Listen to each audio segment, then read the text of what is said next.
So but Lieutenant General Asad Durrani, your Lieutenant General Asad Durrani, your DGISI. Not my DGISI. I mean, why you are calling my DGISI? Well, he served under you.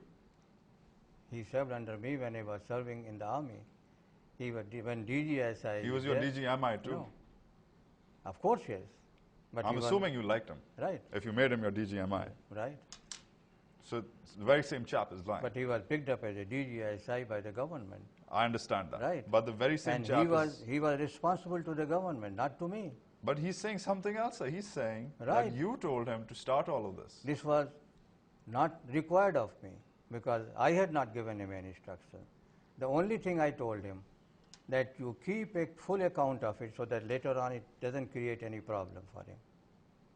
General Yunus Habib also says that all the money went through Baig, which is you, who spoke for GIK, who spoke for Ghulam Isa Khan. What proof does he have? Does he give it? What proof does Durrani have? They have just their own words. Did he give it to me? You can extract any statement from him. Yunus Habib was a man in custody, and this is a statement extracted from him when he was a prisoner of the government at that time. But General, with all due respect, Lieutenant General Asad Durrani was not under custody. He was not under custody, but I said there is a garble. Okay. He didn't explain the reason why I called him. I was not mandated to call him. When I came to know that such activity was going on, under the instructions of the President of Pakistan, I called him and I said, please be very careful to handle this money and keep a full record so that you can prove it later that it was used accordingly as per your requirement. Are you for the political cell, the 1975 political cell? I was the only one who protested, requested the court headed by Justice Saiduzzaman Siddiqui to ask the government, why don't they get rid of this political cell which had created all the problem? They got no answer. But then, General, why were you, if you were against all of this, as you have just said, why are you going ahead and sanctioning your general to keep a record of all distributions and disbursements? You shouldn't be interested. Maybe you should even resign if you know this is going on, don't you think? Maybe you should draw the line and set a standard. Maybe you should inspire a few soldiers and civilians. I don't think it was such a matter of life and death for me that I should have... You don't think it's a matter of life and death?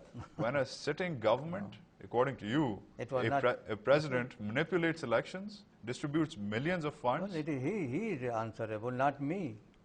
It is the chief executive. Well, you are answerable too. You're also responding to the Supreme Court. The petition is against you. I am on the sideline. That is what the people try to bring me into. But Ghulam Isa Khan is not... The petition is not against Ghulam Isa Khan, it's against you. You are respondent number one. I know. To the Supreme Court. Why it was done? Because it was done at the behest of People Party. Asghar Khan did it because it was done at the behest of the Americans to bring a bad name to me. Because all that I was talking with regard to so many problems of Pakistan. So it was a conspiracy? Of course, yes. All right, let's move on. Me. Let's move on. And the real person should have been the Ghulam Isa Khan, who should have been brought to the court and to explain why he did it. Why didn't they call him? When I named him that it was being done under him, why didn't they call him? All right, let's move on. Who's a militant? Who's a militant? Because according to you, in the Khalij Times, quoted August 14, 2007, these people, you're talking about the tribal fighting in the Northwest Frontier. And you said these people are tribals and they are defending themselves from attacks and occupation. They are vulnerable to external occupations and they are just defending themselves. How can we describe them as militants? Yes. These people, whoever they are, you don't want to call them militants, but these people, sir, are cutting off the heads of our soldiers, soldiers we love, soldiers who want to fight for us. Don't you think that's militant behavior? Soldiers have to go and kill them, destroy their home and heart. I don't know if the soldiers have a right to kill them. Soldiers have a duty to follow their orders. No. Soldiers have a duty, but they also have a moral commitment, you see. And by speaking of moral commitment, sir, we can talk all about moral commitment you want. We can go back to the deposition. What right does they have a government like General Pervez Musharraf to change the policy laid down by Quaid-e-Azam Muhammad Ali Jinnah, that are tribal areas, they will not be touched. There will be no troop deployment in those areas. Just because the Americans wanted it, that we went in. We destroyed their home and hearth. We killed innocent people. And when the militants, when the people, they retaliate, the tribals, to take revenge, which is part of the tribal tradition, then we say they are militant, they are terrorists. So you think this is just a cultural thing for them? That is? Yeah. Of course, yes. That's it. And they have taken the revenge.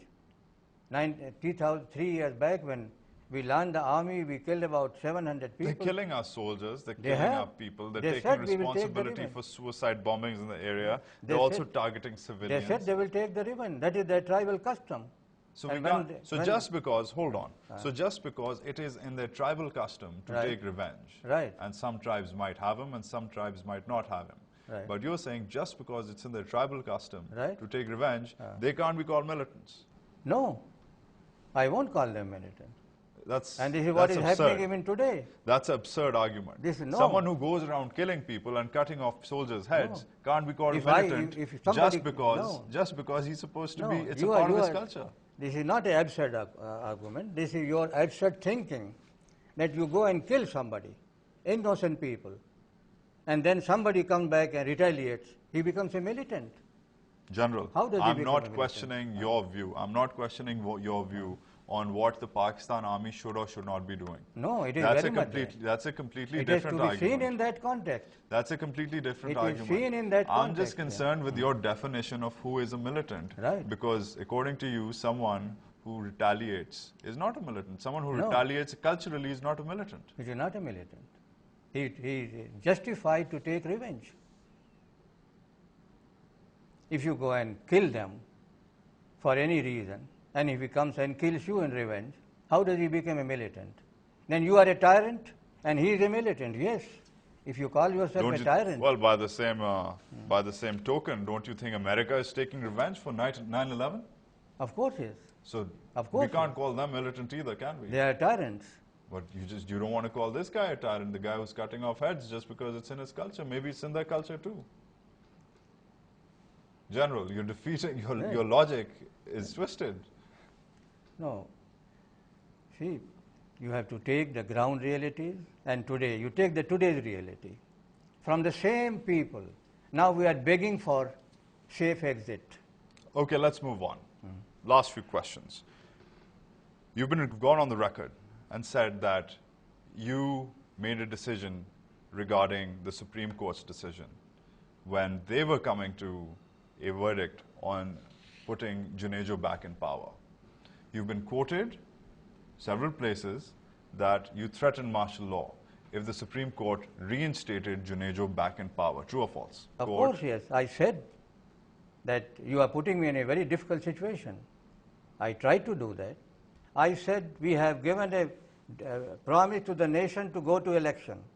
We had gone halfway to the election. Why were you against Junejo's reinstatement? No, I was not against his reinstatement. Then why did you threaten martial law? Because it was to stop the process. I mean, logical thing, the illogical thing would have been that we are going for the general election, then halfway you bring Junejo back and a status quo, a non-representative government, which was held on a non-party basis. Where do I stand? What was the option left? So you think it was regressive? It was. Regressive.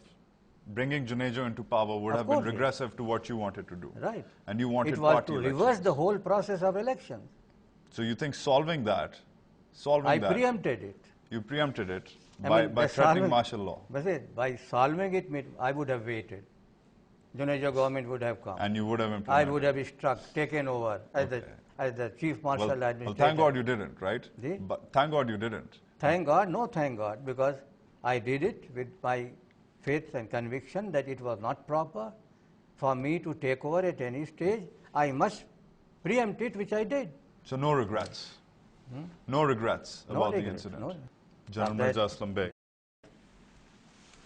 A pleasure and a privilege. That was General Mirza Aslam Baig, who had a lot to say on TalkBack.